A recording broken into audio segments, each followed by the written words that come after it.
Leviticus 11. And Yahweh spoke to Moshe and to Aaron, saying to them, Speak to the children of Israel, saying, These are the living creatures which you do not eat among the beasts that are on the earth.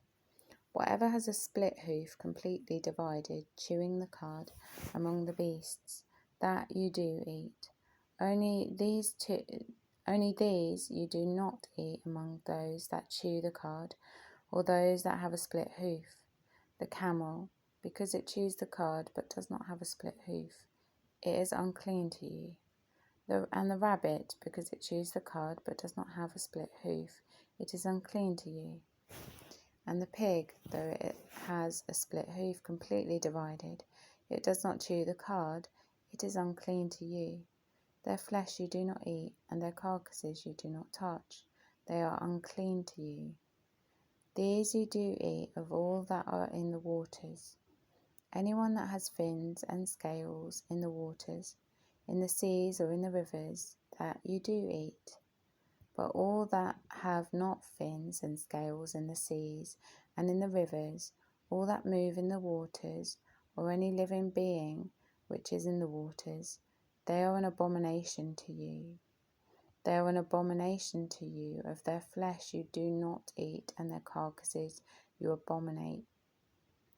All that have not fins or scales on the waters are an abomination to you. And these you do abominate among the birds. They are not eaten, they are an abomination.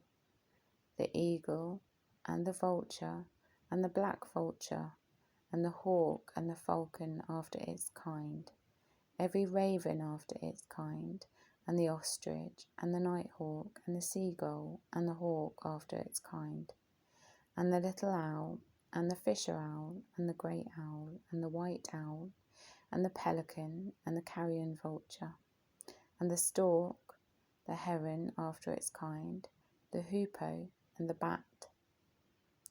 All flying insects that creep on all fours, is an abomination to you.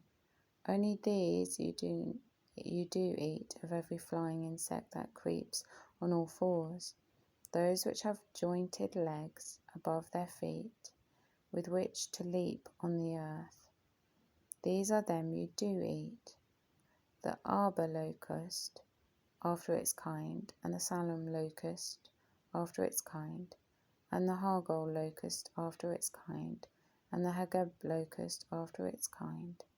But all other flying insects which have 4 feet are an abomination to you, and by these you are made unclean.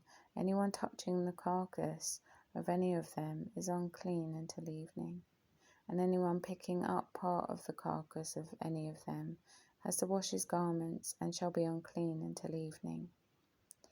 Every beast that has a split hoof, not completely divided, or does not chew the cud, is unclean to you.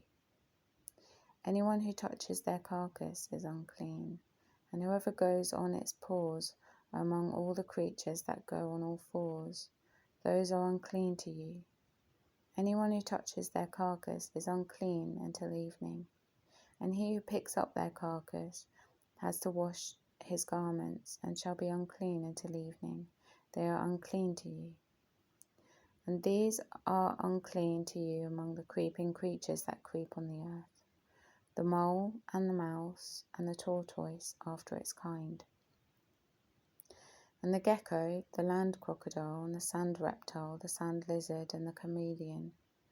These are unclean to you among all that creep. Anyone who touches them when they are dead becomes unclean until evening. And whatever any of them in its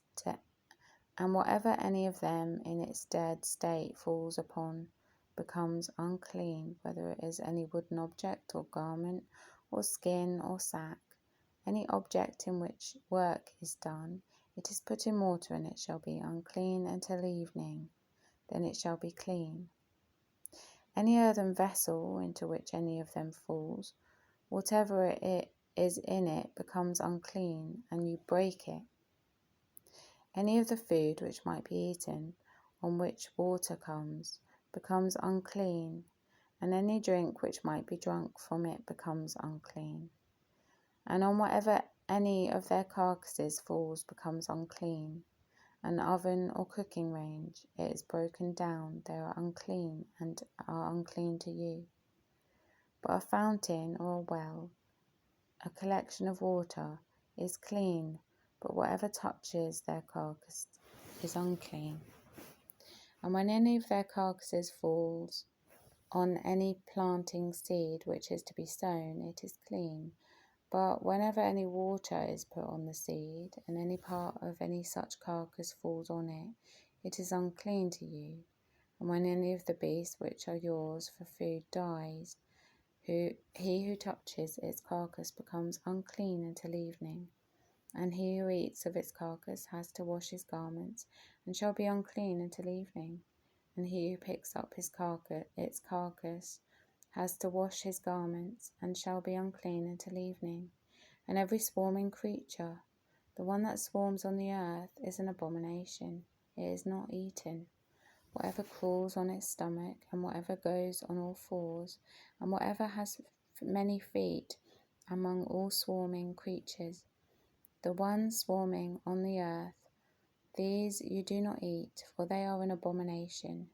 Do not make yourselves abominable with any swarming creature, the ones swarming, and do not make yourselves unclean with them, lest you be defiled by them. For I am Yahweh your Elohim, and you shall set yourselves apart, and you shall be set apart, for I am set apart. And do not defile yourselves with any swarming creature, the one creeping on the earth. For I am Yahweh, who is bringing you up out of the land of Mitzrayim, to be your Elohim, and you shall be set apart, for I am set apart. This is the Torah of the beasts and the birds and every living being, the creeping creature in the waters, and of every being that swarms on the earth, to make a distinction between the unclean and the clean, and between the living creature that is eaten and the living creature that is not eaten.